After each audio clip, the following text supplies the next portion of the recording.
Hello, everybody. This is Kelly Kleiman, and you're listening to the DealershipNews.com podcast, where we cover the who's happening in the automotive industry. If you're a vendor and are interested in getting in front of 24,000 new car dealers who may not know you, we've got some good news. Stay tuned for that information. Meanwhile, we're discussing a very futuristic concept. How far in the future? Well, you'd be surprised. I have Gina Callari on with me right now from a company called RelayCars.com. And the topic is both VR and AR, I'll let her define, and how these two platforms may transform car buying as we know it. Gina, nice to see you. Hi, Kelly. Thank you for having me. That actually rhymed, didn't it? A pleasure to have you aboard. Tell us about how you got into the automotive industry. Was it something you've had a lifelong interest in, or did you just happen to stumble into it like so many of us? Actually, no, it was something about over 20 years ago. I was pretty young at the time looking for a job, and I never really intended to be a part of the auto industry. It was just something that I fell into on the publishing side. Actually, at Peterson Publishing, I began working as a sales assistant, and then just kind of started growing up in the auto industry and working for companies such as Edmunds.com and the Los Angeles Auto Show. And eventually I started my role at Evox, which is the sister company of RelayCars, and just basically being able to be a part of the auto space today is just really exciting, and considering all the technology advances that are currently happening with the sector, it's just an honor to be able to work with a company that is, pushing these boundaries in both the AR and VR automotive space. Let's define AR and VR. You go. Absolutely. So AR and VR are basically platforms that fall under what we call the XR umbrella. And what that includes is VR, AR, and MR. VR is basically a digital platform. It's basically where you can put on a headset and be completely immersed in the environment. You can also see VR on your mobile device, but it's purely digital.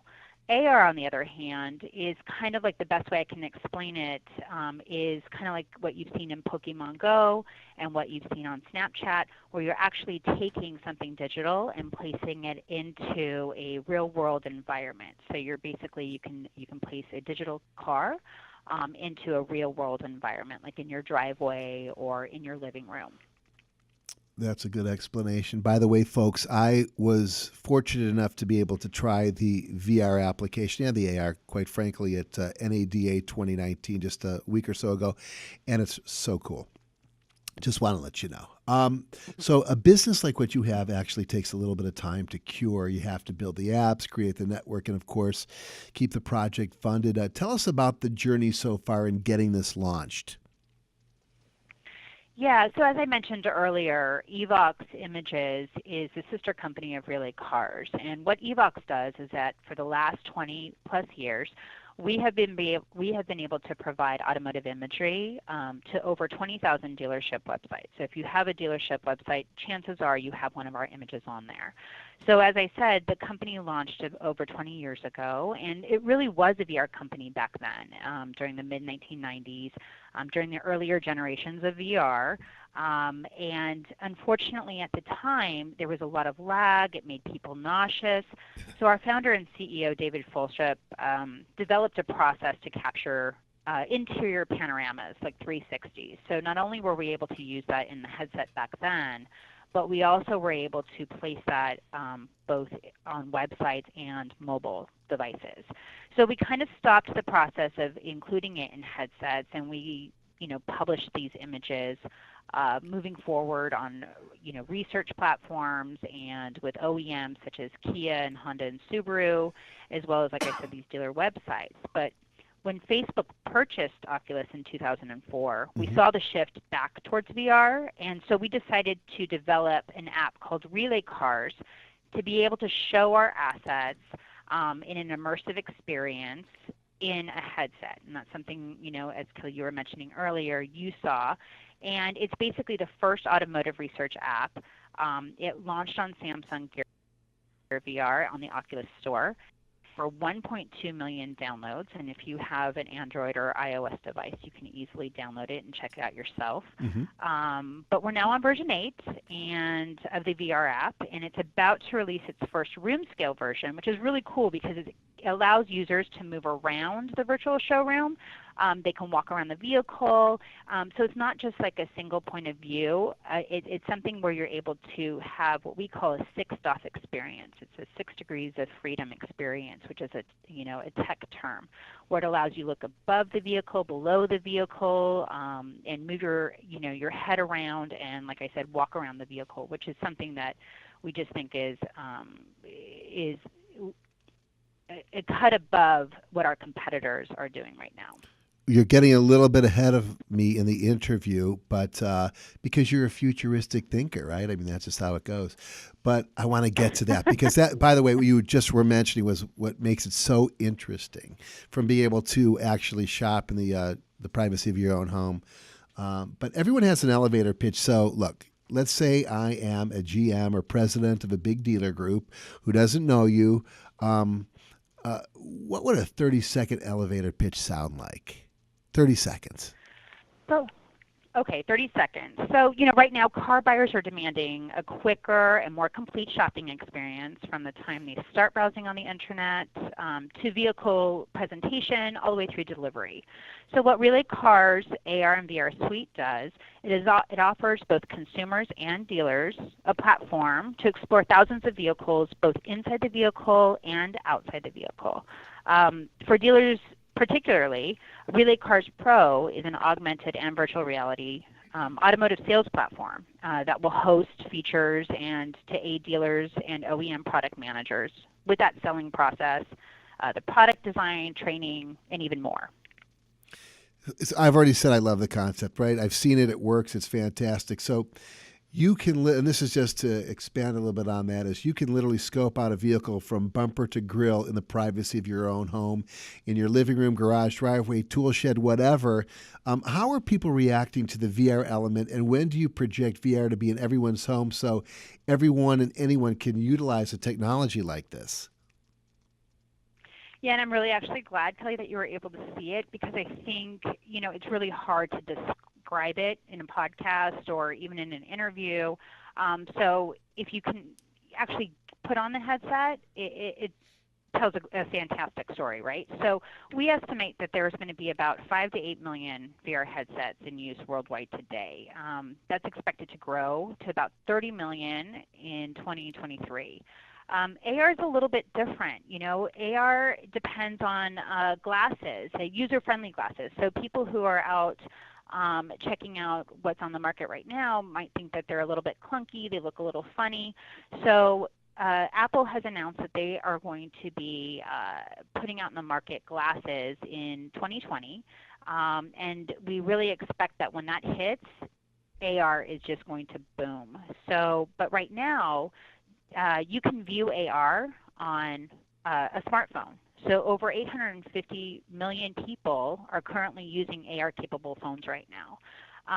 Most people are able to use web or mobile, and given the varying rates of adoption, our strategy is to build our RelayCars suite of applications to be platform agnostic. So you can basically look at our content on any of your devices.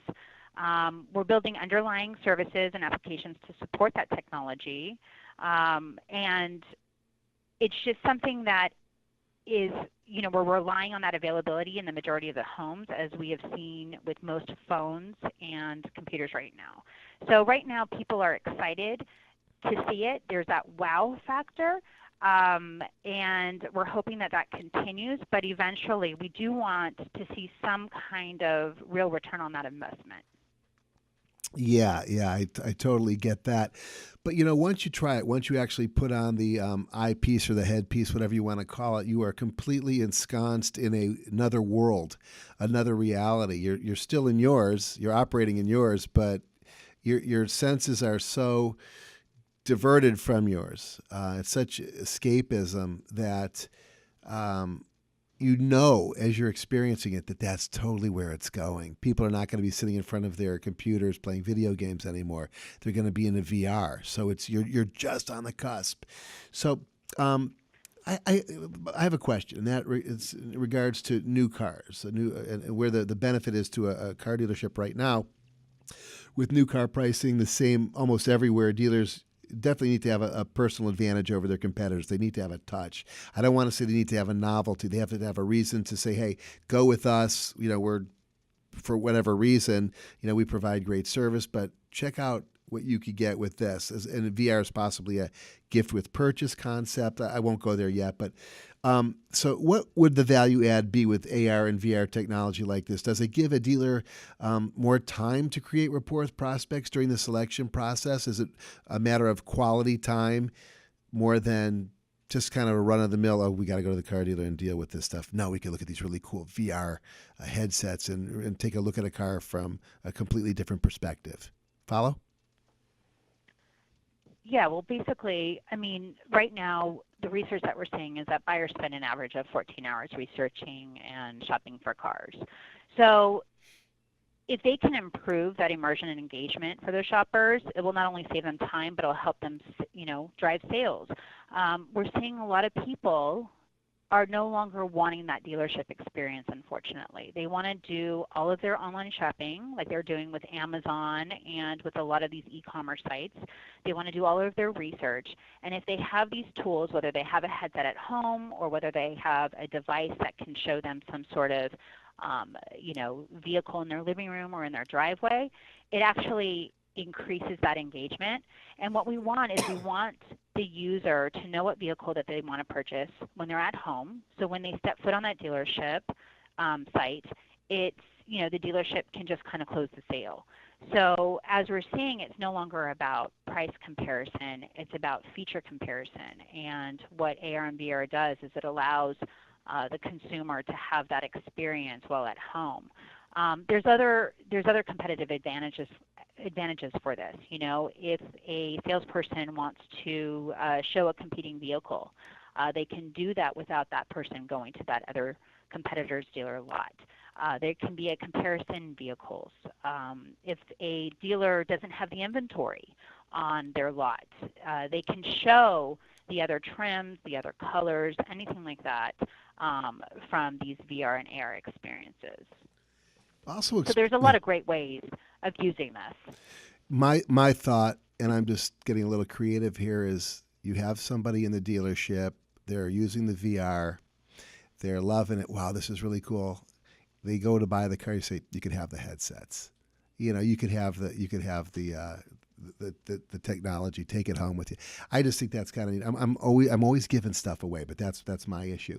So the other thing, there's plenty of brand marketing with it as well. Oh, all day long. There's plenty of brand marketing, and especially with the cardboard headsets. You don't need a fancy headset to view this. That's another thing. There's so many different price points for these headsets, ranging from $15 all the way up to $2,000. So there's something for everyone, and like you were saying, in terms of marketing, cardboard headsets is a great giveaway as well. Sure. So have you partnered with any other companies and reached out to dealers to inventory these units, loaded with automotive-based programs, or, as mentioned, even as a GWP, or is this strictly a sales tool right now with just with other options coming in the future? Well, right now the tool is primarily sales, and it's also being used for training. We don't list the vehicles currently that are VIN specific to what's in the inventory. We currently filter, by make and down to the body style. But the app acts as a tool to get those people interested and encourages them to visit the dealership, as I mentioned before. And we have started pursuing some sort of integration with inventory management systems. It's something that we have discussed with certain data providers to be able to pull in VIN-specific information, and also to add in some additional USP information about vehicles. Mm-hmm. So people can, like salespeople, since there's such a high turnover, they can actually look at the app and be able to, notify the customer of this, of specific USPs. Explain how dealerships can participate in the buying experience in VR in real time off-site. How a dealer, salesman, can actually be looking at the same thing that the potential customers looking at in the privacy of their own home in their living room. Because folks, you can actually project the car that you want to buy in your living room and have the salesman or product expert literally having the same experience with you and explaining it to you as you go, which is really interesting. Okay, so that's a perfect point.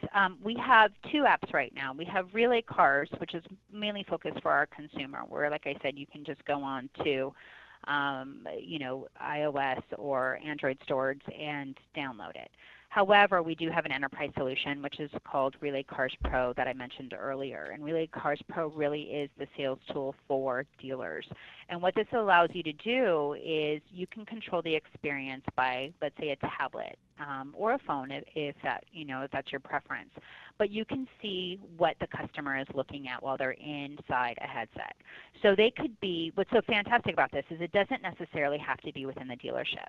Yes, can they be in the dealership? Absolutely, but they can also be in their home. So like, let's just say somebody is interested. I'll just use something in my head right now.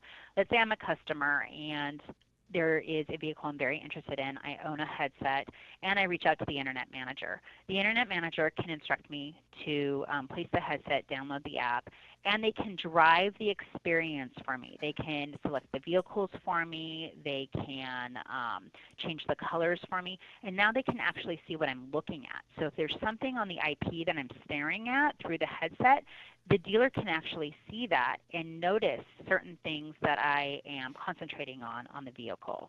So it actually is it's a really cool tool for dealers, and not to mention it's not just at the home. As I was mentioning earlier, it controls inventory. So like right now we're seeing a lot of pop-up shops for automotive. You're seeing them in the malls, you're seeing at airports, you're seeing them at sporting events. So this is a way of bringing your dealership to those particular off-site, quote-unquote, dealers. And we can white label it. We can make it look like your dealership. We can make it specific to just your vehicles. There's many different ways to customize the app. You're talking about these kiosks and these pop-up dealerships. We just put a piece in social media about the smallest dealership in the world. It's a phone booth Peugeot dealer. How small it's getting. So how are you marketing it now? How are you reaching out to dealers? What does your marketing efforts look like, and where do you plan on being at this time next year? Yeah, absolutely. So, right now much of our success that we've seen to date has been primarily due to our app being featured in stores. Samsung has been quite friendly with us by always launching us as their top picks, which has really helped us get our name out there. The other thing is we're really kind of doing word of mouth, a lot of grassroots, so to speak. But we are currently in the early stages, looking to develop a more integrated approach in the next 12 to 18 months. Our main focus right now is public relations, and we're planning on rolling out a more comprehensive social media strategy in the coming months. And then right now also a lot of our current clientele, a lot of DVAR companies are playing around with it right now to be able to educate their dealers and push it down to the dealer level. Well, it's definitely the look of the future. I think this is going to be something that everybody's involved in at some point. When, I'm not sure, but I think really probably sooner than most people think. And I wish you all the luck in the world moving forward. Folks, that is Gina Callari, and she was on with me. Her company is RelayCars. They have great technology. Give her a look, give her a listen, and Gina, thanks again. Let's stay in touch and see what we could do to help promote this. I'm behind it 100%. I think it's fantastic. Absolutely. Thanks so much, Kelly. I really appreciate all your support and your time. A pleasure. Take care and have a great one. Thank you. You too. You bet. Bye-bye. Bye-bye.